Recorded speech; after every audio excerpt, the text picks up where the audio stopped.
Hello, this is Robbie. And I'm Brooke. We ran out of time with our Powtoon movie, so we're going to talk about a few things that we haven't covered yet because we had to cut it out of the script. So I'm going to start with coding, and then Brooke is going to talk about cyberbullying. And after we talk about that kind of stuff, we're going to move on and talk about our learning projects. And we will conclude with our very special topic that's near and dear to our hearts, the role of technology in rural schools. So, starting out with coding. Why should we learn how to code? Or why teach coding? Coding has kind of interested me for a while now. I just have never taken the time to learn about it. But to teach our students, it's very good for teaching mathematical reasoning and increase their digital literacy and add important skills to your students' resumes to make them employable in the 21st century. And also, some of your students might be interested in coding, so it's also great to engage their interests. And there's also lots of sources to help you get started, such as Scratch at MIT or Code.org, where you can participate in an hour of coding. And moving on to Brooke. Okay, so talking a little bit about bullying and internet safety, so cyberbullying specifically. As a teacher, I think it's important that you communicate to students that there's another human being on the other side of the screen. So teaching them that what they do and say to others online is real and it affects people and it has real repercussions and results. So just teaching them that being a good and responsible digital citizen. I think internet safety also includes talking to students about the information that they share with others online. So things that they send through Snapchat, things that they send on Facebook, in private messages, nothing is erasable. Everything can be screenshotted. There you can have your picture taken and not know it. There's just a lot of factors when sharing information, and it's important that they know what type of information is not okay to share and what type of things are not okay to say over the internet and what kind of images are not okay to send over the internet, and just know basically the rights and wrongs of being a digital citizen. And also sharing with them about stories like Amanda Todd's and talking about how cyberbullying is illegal and it's not okay and Has severe consequences. it has severe consequences. And sometimes non-erasable consequences. So just talking to them about being kind online. Okay, now we're going to go talk about our learning projects and kind of what we learned about learning online through our side projects here.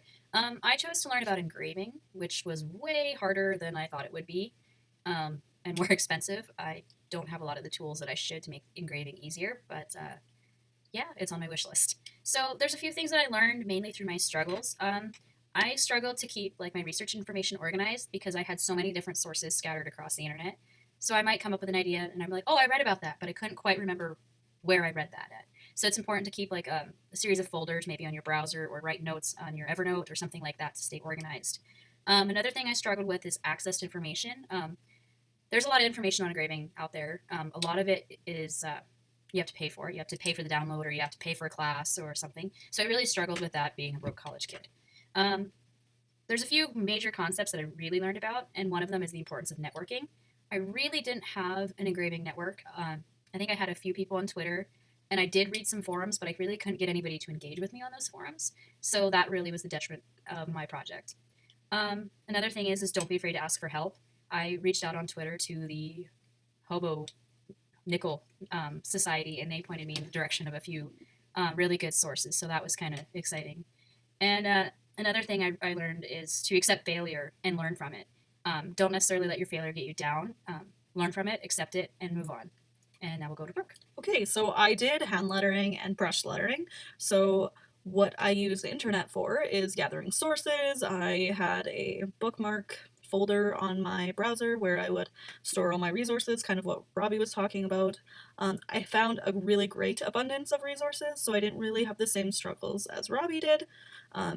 So my main source for creating a community about brush lettering was Instagram. So on Instagram, there were a lot of different brush letters, hand letters that would post challenges. So they would have monthly challenges, which would help you practice your hand lettering. They would post videos of themselves. And so that kind of inspired me to start making my own videos. So I made some videos of myself lettering. And then I also made a Screencastify tutorial about how to turn your lettering, the lettering you did on your paper, to lettering online on your computer. So I used Photoshop and created vectors out of my lettering and shared it with people on Twitter and shared it on YouTube. And I also commented on some of the other calligraphers in our class and hand letterers and sent them the link to my post.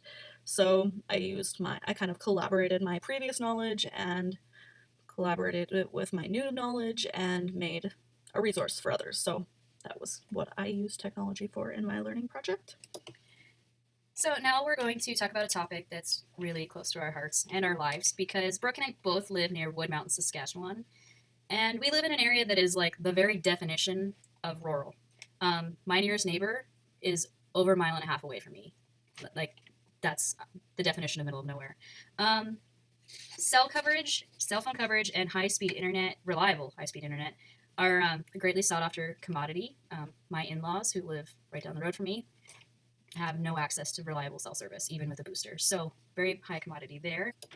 In relation to what Robbie was talking about, I grew up here, and my parents and where I grew up did not have cell service and still don't to this day. And it's really hard for other people to understand, especially in a day and age where a lot of people communicate solely by text. So my mom would manage sports teams, and people would text her and she wouldn't receive them, and they would be frustrated because she wasn't replying. And I think it's important to realize that not everyone has access to a cell phone and access to service.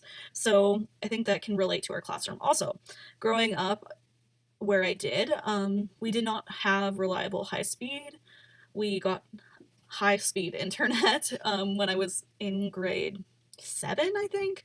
And again, it's not really that reliable. It is slow and glitchy, and it just doesn't compare to city or town high speed. It has its moments.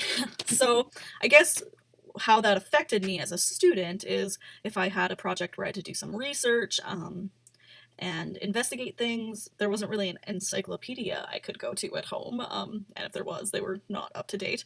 So it can make things hard for students who don't have those accesses, especially now with libraries and the funding that's been cut by them. Our town library has 3 days that it's open, and it's just kind of, now I don't know where that's going to go.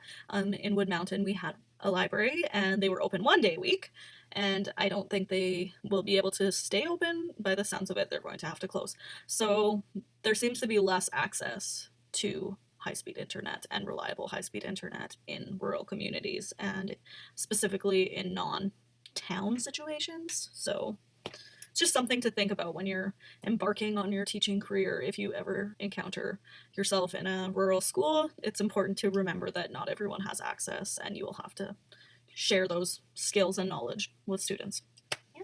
Although our internet is sparse, most rural schools do have pretty reliable high-speed internet, even though they might not have cell service. Where I'm working at now, if you go to the gym, there is no cell service.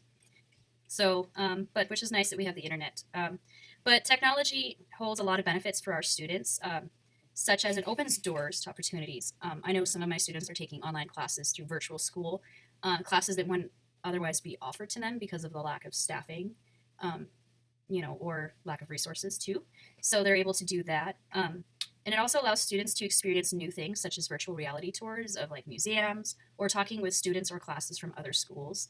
I've seen teachers network like that, and they have class discussions between two via Skype or some other video service. Another thing is it allows us to keep up with changes to technology and build a positive online presence for our students. Like, we can preach about their digital identity. We can preach about developing a resume or developing skills such as coding. So there's a lot of benefits if we can, get the internet access. Yes. All right, guys, that's the conclusion of our summary of learning. And if you have any questions, please refer to our blogs or on Twitter, because I know I'm planning on staying on Twitter now that I'm hooked. So, if you have any questions, find us on Twitter. Thanks.